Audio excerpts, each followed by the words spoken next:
Don Digiulio is the artistic director, and Tressa Glover is the managing director of No Name Players. Each of them has performed in and directed numerous shows in the Pittsburgh region.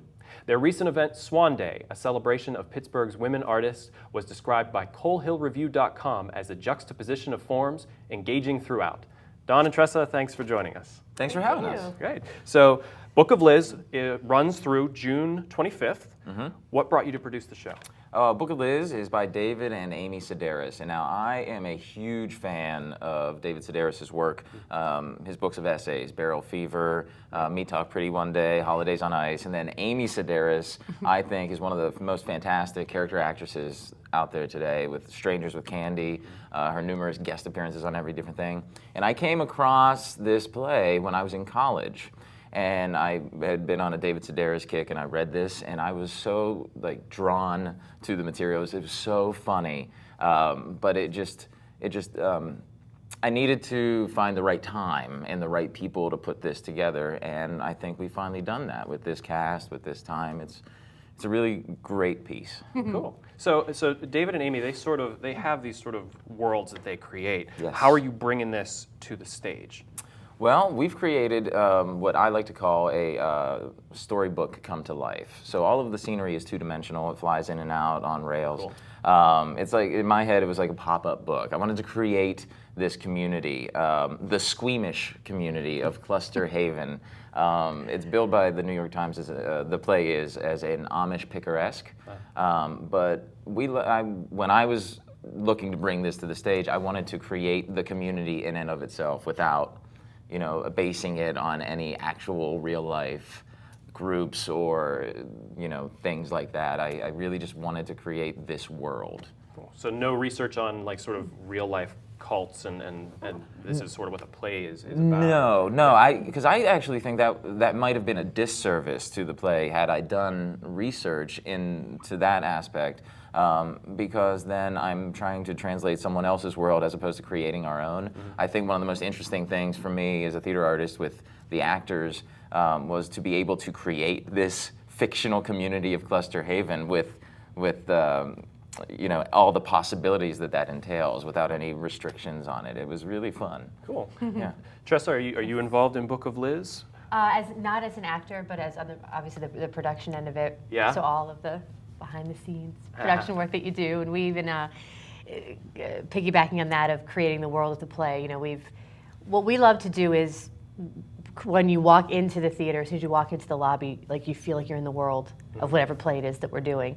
And so we've done that as well. When you step into Playwrights, you'll see, if you've been there, some changes.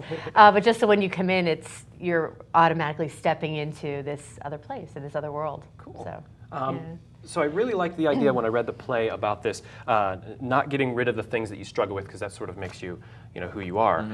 What type of themes sort of jumped out to you that you maybe are trying to bring out of the script or? Yeah, well, that's definitely a big one. But also, I like this journey. I like when anytime you can take a character on a journey, be it physical, emotional, whatever.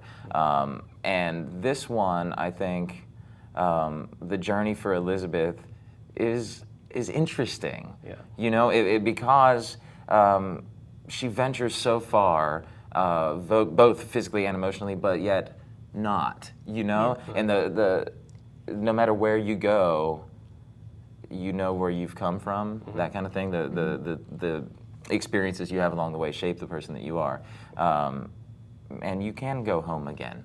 That's a lot of the things that stuck with me. And the play is so funny. It's so smart. It's so witty, but yet it has this heart that comes in at the end. Yeah, it does, and that's really, and part of it also is that sense of there is this heart to it, and you're going to escape. You're going to come for an hour and a half, 90 minutes, and you're going to laugh.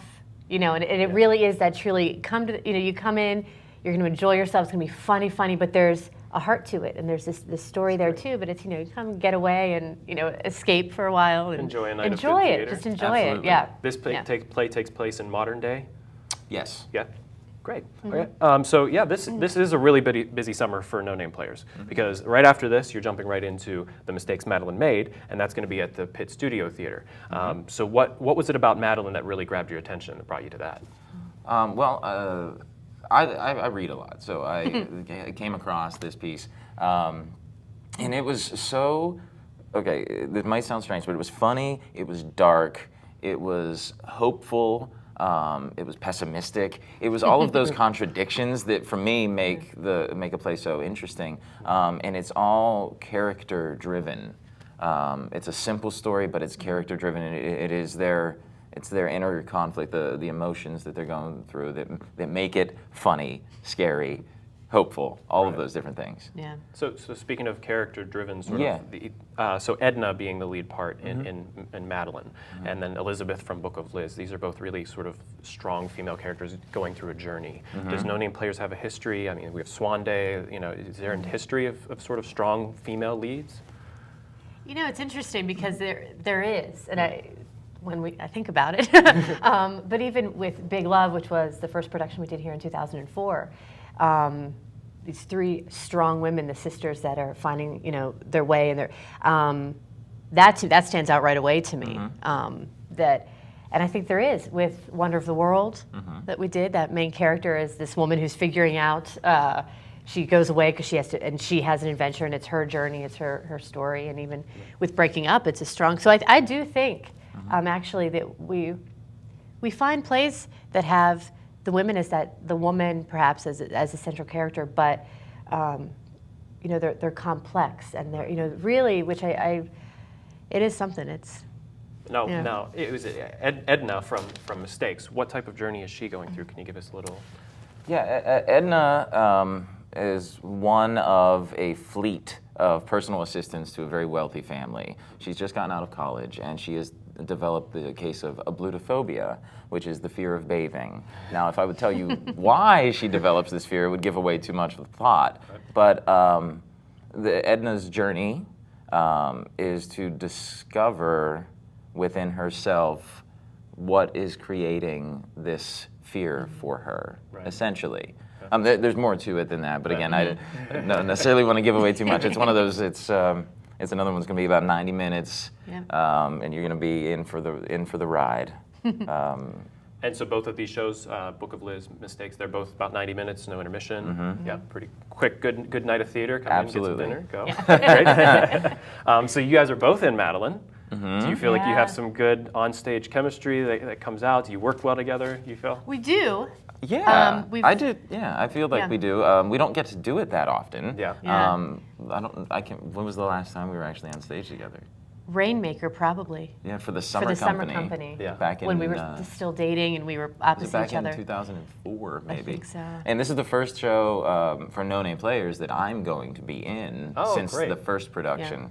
Because since then I've directed all of the plays that we've done. And for Mistakes Madeline, we're bringing in Marcy Woodruff, who's a fantastic director around town. So that gives me the chance to get back up on the stage, and it's going to be a lot of fun. Fantastic. Yeah. All right. Well, No Name Players presents The Book of Liz at Pittsburgh Playwrights Theater June 10th through June 25th, and The Mistakes Madeline Made at the University of Pitt's Cathedral of Learning July 29th through August 13th. Tickets are available at nonameplayers.org. Thanks for joining us, guys. Thanks for having us. Yeah.